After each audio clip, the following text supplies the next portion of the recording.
درس 28 از دوره 0 تا 100 من، دوره‌ای که از مبتدی تا پیشرفته بهت آموزش میدم و اصلا نیازی نیست دیگه کلاس زبان بری. قشنگ با من پیش بیا، با من تکرار کن، با من صحبت کن، مطمئن باش که همه چی پرفکت پیش میره. اگه بخوایم ترمیک بهش نگاه کنیم، الان میشیم ترم 3 درس 8. اوکی؟ این دفعه میخوام 3 تا جمله مجهول دیگه با هم دیگه کار کنیم. دیگه فعل نمیخوایم کار کنیم. به اندازه کافی فعل یاد گرفتی.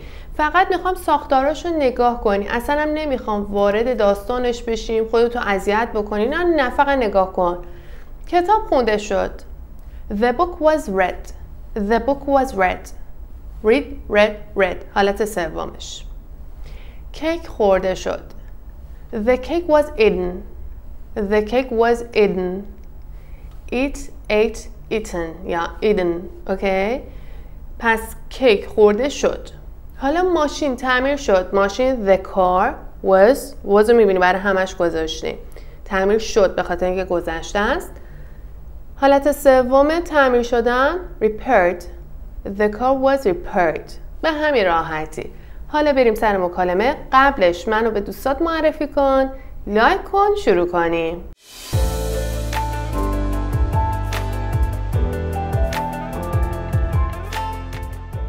Conference. کنفرانس خودمون. Conference. شروع کنیم. You look familiar. آشنا به نظر میرسی. Familiar. آشنا. Haven't we met somewhere before? Haven't we met somewhere before? ما قبلا جای همدیگر رو ندیده ایم. ساختارش چیه؟ Present Perfect که امروز میخوام بهت درس بدم. چجوری ساخته؟ have رو استفاده کرده. حالا اینجا گفته haven't به خاطر که منفیه. بعدش فاعل، بعد حالت سوم فعل. یعنی انگار میشه اینجوری have you done? Have we met? Has she gone? میبینی؟ have یا has رو میگم برای حالت سوالی، بعد فاعل، بعدش حالت سوم فعل. ما همدیگر رو جایی ندیده ایم؟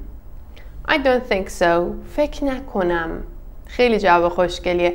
فکر نکنم چی میشه؟ I don't think so. I don't think so. I'm not from around here. من از اطراف اینجا نیستم. اینجایی نیستم. I know. Aren't you from Japan? I guess we met at the IT conference last week. ژاپنی نیستی؟ من حدس میزنم که ما توی کنفرانس آیتی هفته پیشمو دیدیم. I guess حدس میزنم. گذشته we met. همدیگر رو دیده ایم یا دیدیم توی آیتی کانفرنس. Oh, you're from Mexico, right? مکزیکی هستی درسته؟ That's right. Sorry, I've forgotten your name. I have forgotten. I have forgotten. فراموش کرده ام. اوکی، باز present perfectه. فاعلم رو آوردم یا ضمیرمو. بعدش have یا has. اگه اینجا she بود میشد has. خب اگه he بود میشد has. بعدش حالت سوم فعل. خب I have یا I've فرق نمیکنه. I've forgotten your name. I've forgotten your name. آلا nice to meet you. اسمم آلاه. خوشبختم از حال ملاقاتت. اونم میگه you too. یعنی چی؟ Nice to meet you too. ببین به جای اینکه دیگه اونم بیاد بگه nice to meet you too میگه you too. پس جواب nice to meet you چیه؟ you too. خیلی مهمه ها، خیلی. خب you too. I'm Sarah. So what have you been up to since the conference? What have you been up to since the conference? از کنفرانس تا حالا مثلا چی کار میکردی؟ What have you been doing? انگار که اینطوری بپرسم. What have you been doing? چی کار میکردی؟ یعنی این سوالی که پرسیده What have you been up to? چی کار میکردی؟ چه خبر؟ اوکی. Since یعنی از کنفرانس تا حالا چی کار میکردی؟ تلفظش سینسه. خواهش میکنم درست بخون. انقدر بچه ها به اشتباه میان چیزای دیگه میگن که حالا من نمیخوام بگمش که تو اصلا اون کلمه رو نشنیده باشی. since اوکی؟ دقت کن بهش. خب پس از کنفرانس حالا چی کار میکردی؟ Not much. کار خاصی نمیکردم. Actually, I'm on my way to the airport now. بلدی اینجاشو نه؟ من الان تو راه هم هستم به سمت فرودگاه. Airport. Airport. I'm flying back home. I'm flying back home. دارم برمیگردم سمت خونه. توی درسای ضروریات مکالمه من یه درس دارم درباره فرودگاه. خیلی درس مهمیه. حتما اونم ببین. اوکی؟ لینکش هم برات میذارم. پس من الان توی راه هم هستم به سمت فرودگاه و دارم برمیگردم خونه. Fly back. پرواز میکنم برگشت به خونه. یعنی دارم برمیگردم خونه. و جواب We should keep in touch. ما باید با هم دیگه در ارتباط باشیم. Keep in touch. Keep in touch. در ارتباط بودن، رابطه داشتن. Here is my card. کارت بیزینسیشو به هم میده. Business card. اوکی؟ کارت بیزینسیشو به هم میده. The conference is in Canada next month. کنفرانس ماه بعدی توی کانادا است. و جواب It would be great. It would be great. عالیه. خب حالا بریم تا اینجا یاد گرفتی. من منفی میخونم، تو مثبت رو بخون لطفاً. بلند خواهش میکنم بلند بخون و شروع کن. You? I don't think so. I'm not from around here. خط پایینم برای توه. Oh, you're from Mexico, right? Ala, nice to meet you.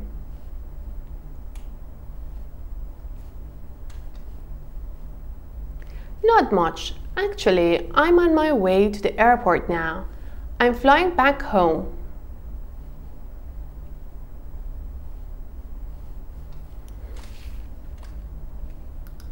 It would be great.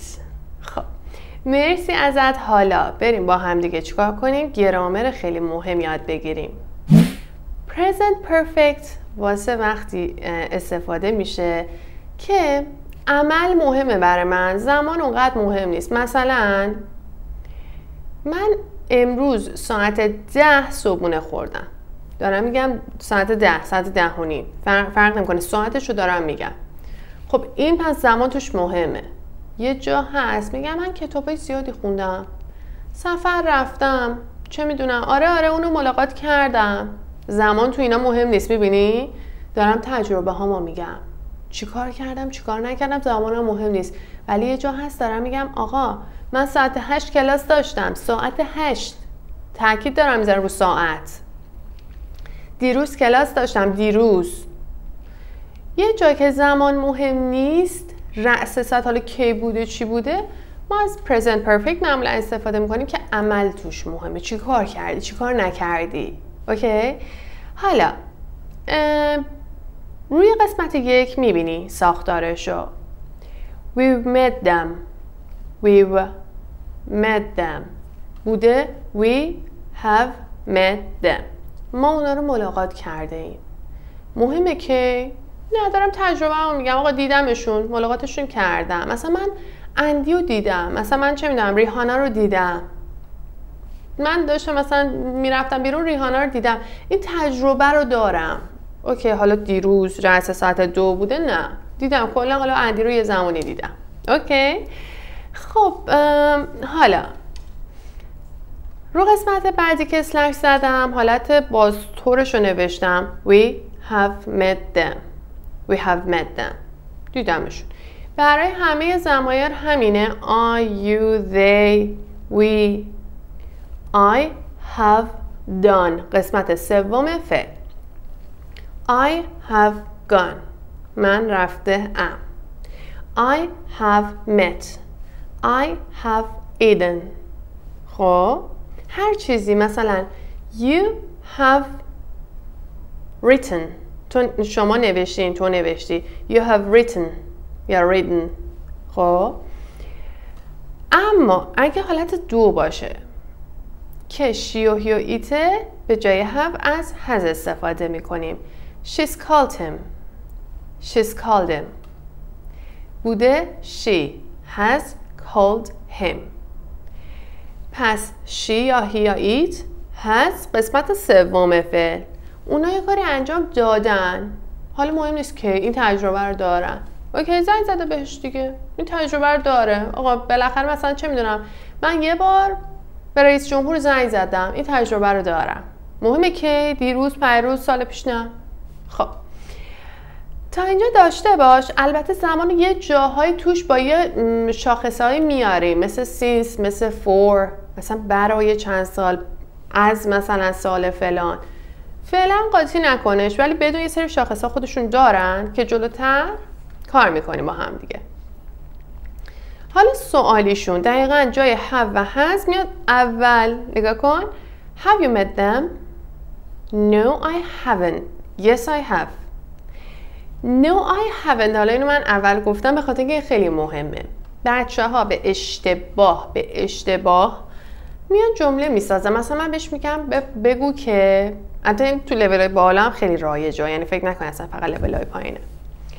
مثلا من ماشین ندارم میگن به اشتباه. ببین به اشتباه دارم میگن I haven't a car. Oh my god. نه ببین اون haven't به معنی نداشتن نیست. این haven't اینجاست یعنی نه، مثلا ما انجام نداده ایم.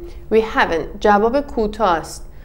No I haven't جواب کوتاهه. یا مثلا میخوام بگم No I haven't called him. نه زنگ نزدم. No I haven't جواب کوتاه. نه نکردم. اوکی؟ نگی I haven't برای نداشتن اون یه چی دیگه است. اون باید بشه No I don't have. No I don't have a car. No I don't have a car. من ماشین ندارم. پس نداشتن don't have یا doesn't have اینا یه چی دیگه ان. قاطی نکن. این یه زمانه. این با اون اصلا قابل مقایسه نیست. ربطی به هم ندارن. پس ندارم I don't have. مثلا جواب میخوام بدم میگه Have you met them؟ من میگم No I haven't. ندیدم. جواب کوتاهه. رو قسمت بعدی هم که داری میبینی 4 Has she called him? Has she called him؟ که جواب Yes she has. No she hasn't. No she hasn't. نه تماس نگرفته است. ببین این she hasn't به معنی نداشتن نیستا. She hasn't a car نداریم ما. من بال دارم میزنم به خاطر اینکه بچه‌ها تا لول بالا میان باز اینا رو غلط میگم. میگه ای چه جالب من نمیدونستم. اون میشه She doesn't have a car. No she hasn't. این یه چی دیگه است. دیگه من دارم بال میزنم دیگه لطفاً دقت بکن. بریم تمریناشو نگاه بکن. خیلی تمرینای مهمی این سری گذاشتم. همیشه البته تمرینا خیلی مهمه. مثلا 1 ما مثلا ترین پرسرعت خیلی زیاد سوار شدیم. We've taken. اوکی؟ حالت سوم فعل. همشون خیلی مهمن. حتما وقت بذاروشون. و قسمت مکالمه که الان میاد برات روی صفحه حتما انجامش بده. خیلی ممنونم تا اینجا گوش دادی. درس 9 هم در ادامه میبینیم. میاد روی صفحه حتما شروع کن بخون جزوه داشته باش. منو به دوستات معرفی کن. برام کامنت قلب یا هر چیزی دوست داری بذار. Good great اینا کافیه. مرسی. خداحافظ.